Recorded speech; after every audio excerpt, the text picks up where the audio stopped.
Oi gente, eu sou a Dori, e no vídeo de hoje vamos falar sobre as teorias da Boate Kiss, e sobre a mulher de vermelho. A intenção aqui é apenas teorizar sobre essa mulher, que tem sido falada muito nos últimos dias por vítimas da tragédia. Já peço desculpas caso alguém se sinta ofendido.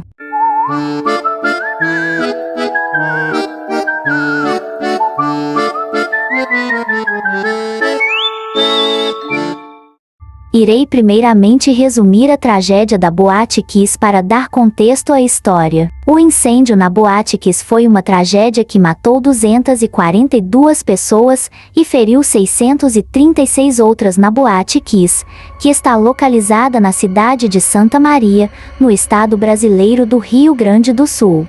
A tragédia ocorreu na madrugada do dia 27 de janeiro de 2013 e foi provocada por uma série de ações humanas que ainda hoje estão sendo verificadas pelas autoridades. Os fogos soltados no interior do local atingiram a espuma de isolamento sonoro no teto, alastrando o fogo que passou a expelir uma fumaça tóxica, com componentes como cianeto, causando a morte por sufocamento de boa parte das vítimas.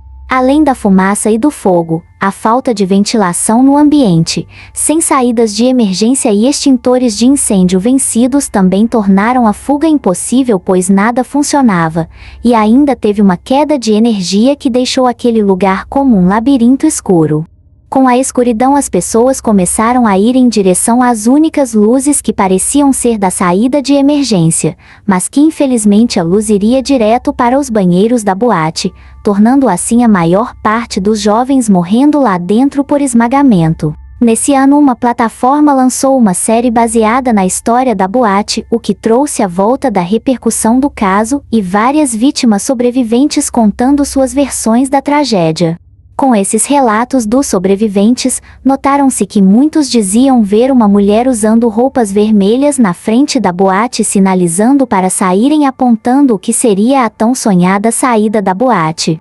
Entretanto, essa mulher de vermelho apontava para os banheiros da boate, o que ocasionava mais mortes de jovens que entravam lá em desespero e acabavam percebendo que não era saída e que não tinha mais como voltar. Morrendo então por sufocamento e esmagamento. Era literalmente pilhas de corpos nos banheiros, que foi onde encontraram o maior número de mortos em toda a boate. Após esses relatos sobre a mulher de vermelho, uma chamou mais a atenção, que foi de uma sobrevivente que relatou ter visto uma mulher de vermelho não dentro da boate, e sim no hospital onde estava internada. A sobrevivente disse que tomava fortes remédios por conta da dor e, mesmo assim, ficava agitada, sem conseguir descansar, pois afirmava ver a mulher de vermelho sempre que fechava seus olhos. Palavras da sobrevivente: eu não conseguia descansar porque toda vez que eu fechava o olho eu via uma mulher de vermelho e eu via que ela me chamava para um lugar muito ruim.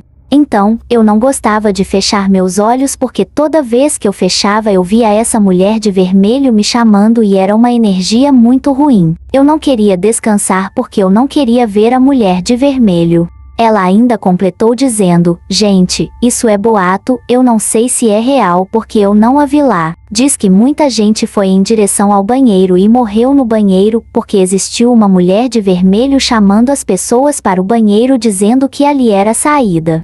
Agora que sabemos o contexto, vamos às teorias com base nos relatos e os fatos que ocorreram na tragédia. Assim que o fogo foi iniciado pelo artefato, conseguimos ouvir alguns jovens gritando "Incendia Babilônia", que por sinal dizem que era um apelido da Boate Kiss. Esse jovem provavelmente estava se referindo à música de Edson Gomes. Incendia Babilônia!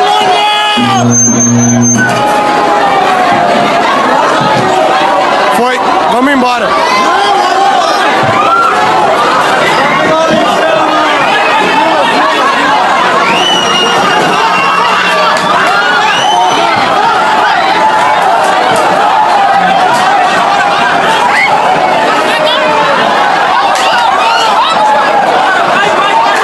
A música Fogo na Babilônia faz uma crítica contra o sistema, e fala em alguns trechos: olha, minha querida, não tenha medo. Se por acaso o sistema quiser tirar minha vida, talvez possa conseguir. Porém a minha alma nunca. Em outro trecho diz: Toda brutalidade virá, eu toco fogo, eu ponho fogo na Babilônia. Enfim, com essas frases temos noção que palavra tem poder, e além da música, a Babilônia também tem seu significado. A Babilônia foi o nome da capital da Suméria, na antiga Mesopotâmia, que atualmente é o Iraque. Babilônia significa porta de Deus. Os judeus, no entanto, dizem que é um termo de origem hebraica, que significa grande confusão, e inclusive aparece na Bíblia. Em resumo bem curto e contraditório, a deusa Semíramis era conhecida por usar vestimentas vermelhas, apontando, dando ordens, ou segurando uma tocha na mão. Há muitas versões de sua história, uma delas é que se casou com seu filho e governou a Babilônia trazendo rituais em forma de tradição. Um desses rituais e tradição, nasceu um culto onde os fiéis deviam fazer um juramento à devoção que também exigirá que regularmente as crianças recém-nascidas deveriam ser entregues para que fossem lançadas ao fogo em sacrifício ao Deus do Sol. Com isso toda a teoria dessa tragédia se encaixa melhor. Então seria essa deusa que estava na boate ou na visão daquela sobrevivente? Basicamente a teoria então seria que a deusa Semíramis teria sacrificado a vida daqueles jovens para um bem maior, já que era um culto antigo sacrificar crianças jogando as no fogo, como forma de agradecimento, ou para pedir algo maior ao Baal, o Deus Sol. Para encerrar essa pauta, vou dar mais alguns detalhes mitológicos, pois existem várias versões da história da deusa Semíramis, e aconselho a vocês pesquisarem sobre a história completa para ter maior entendimento. No seu reinado ela supostamente engravidou virgem, e disse que seu bebê era a reencarnação do seu falecido marido, o deus Nimrod. Esse bebê nasceu dia 25 de dezembro, e ganhou o nome de Tammuz, e Semíramis proclamou que esse dia era o aniversário do Sol. Após isso deu origem a várias tradições religiosas com base no mesmo fundamento, mas isso já é história para outro vídeo. Basicamente, bem resumidamente, essa é a teoria sobre a Mulher de Vermelho e a Babilônia, que era o apelido da Boate Kiss.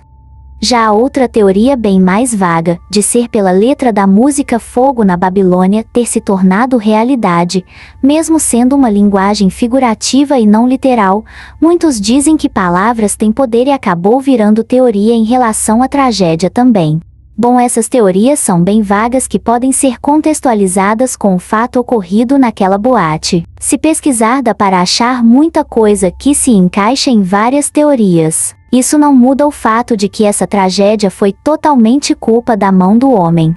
Tudo poderia ter sido evitado se não tivesse erros sequenciais de pessoas negligentes e gananciosas. Comentem sobre o que acharam dessa teoria e se faz sentido, ou essas teorias são uma forma de pessoas que precisam de motivos divinos para conseguir digerir tantas perdas de jovens inocentes. Obrigada por assistir o vídeo, curte e compartilha para ajudar o canal a crescer. E comente qual caso querem ver aqui no canal. Tchauzinho da Dori.